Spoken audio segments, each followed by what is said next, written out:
Hello students, today we will study the fourth poem of your textbook First Flight. The title of the poem is How to Tell Wild Animals. This poem has been composed by Carolyn Wells. First of all, I would like to tell you about the poet. Carolyn Wells was born on 18th June 1862 in New Jersey and she died on 26th of March 1942.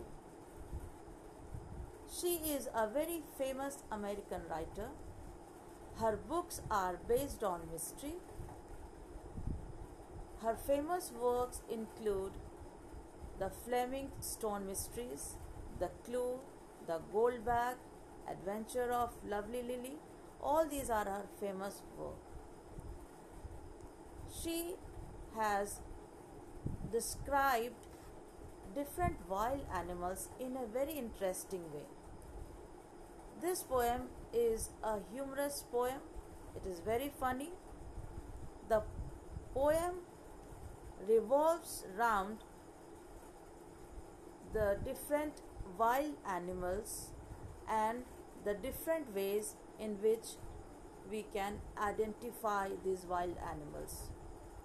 The poet has suggested some dangerous ways of identifying wild animals.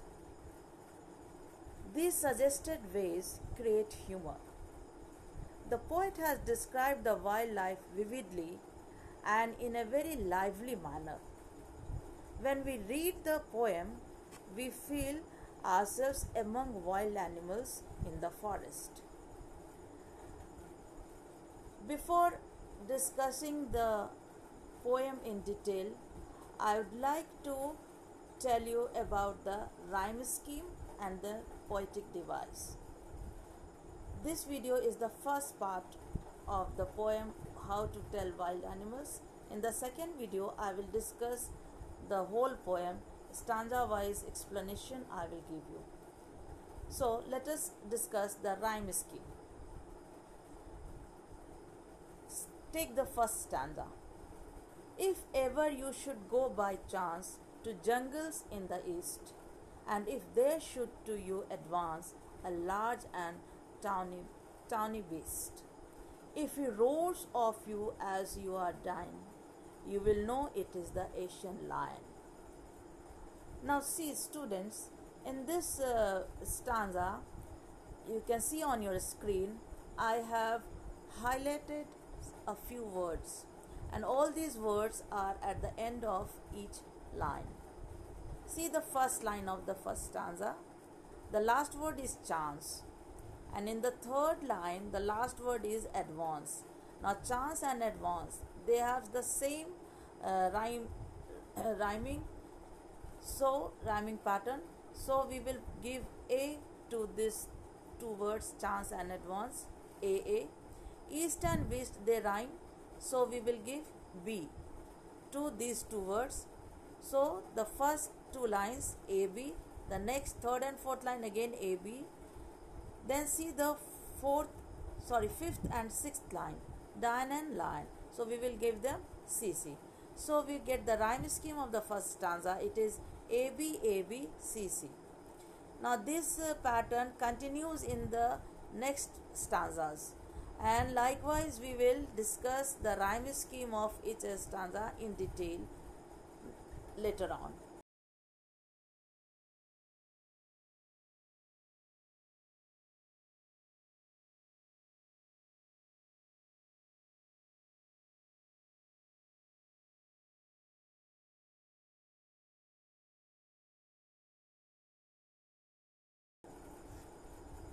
So let us have a look at the poetic devices that the poet has used in this poem. And these are enjambment, assonance, allusion, alliteration, consonance, and repetition.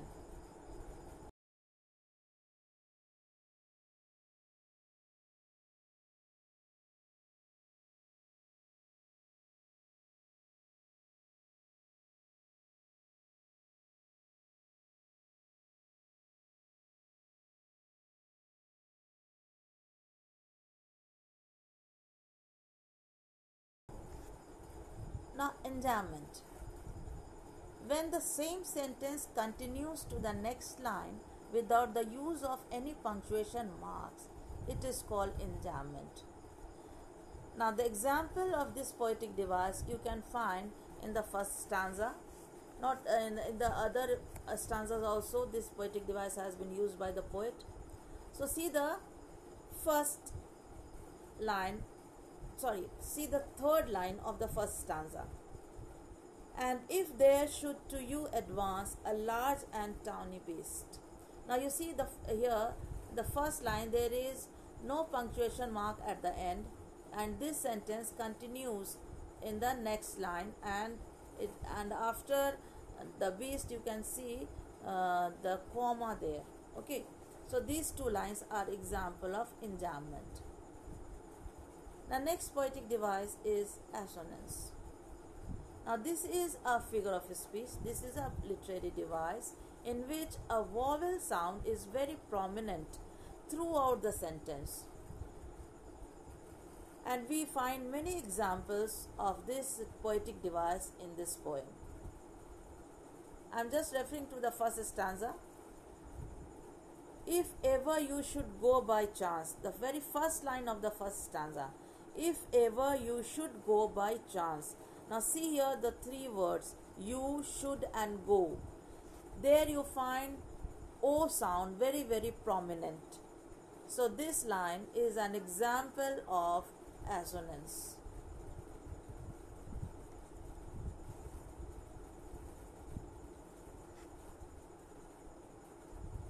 The next poetic device is allusion.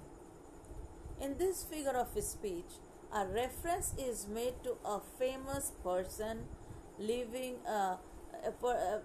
to a famous person, a thing or a place or a species of animals, etc.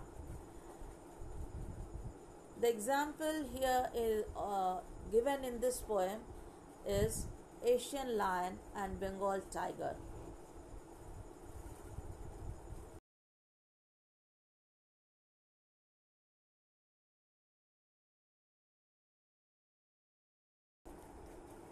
The next poetic device is alliteration.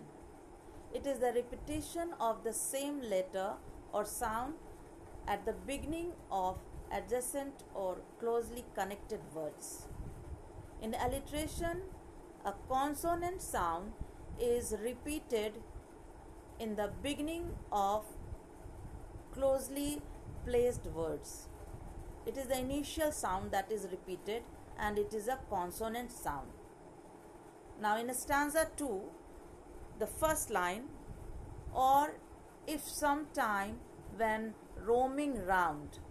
Now roaming round, in these two words the sound R has been repeated, and this is an example of alliteration.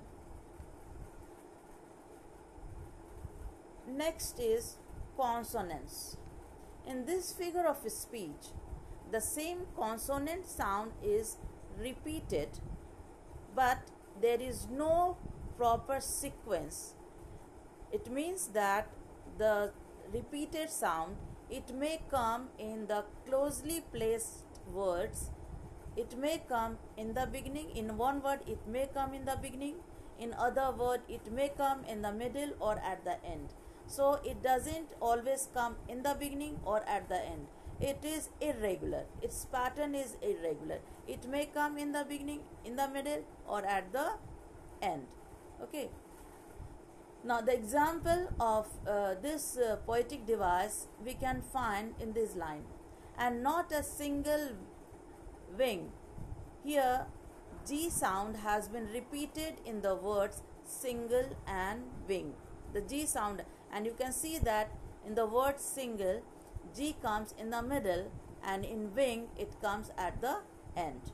So this is an example of consonance. Now let us discuss then other poetic device, that is repetition. Repetition is a poetic device that repeats the same words or phrases a few times to make an idea more clear, more impressive and effective. The same words are repeated again and again in a given line, and this is known as repetition. Now, the example of this poetic device you can find in the third stanza, the last line. He will only lep and lep again. Now, the word lep, it has been repeated here twice, and this is an example of repetition. So these are the important poetic devices that the poet has used in this poem. In the next session, in the next video, I will give you a detailed explanation of the poem stanza wise. There we will discuss the title and the element of humor that is presented by the poet. Everything we will discuss in the next session. Till then, it's goodbye. Thank you.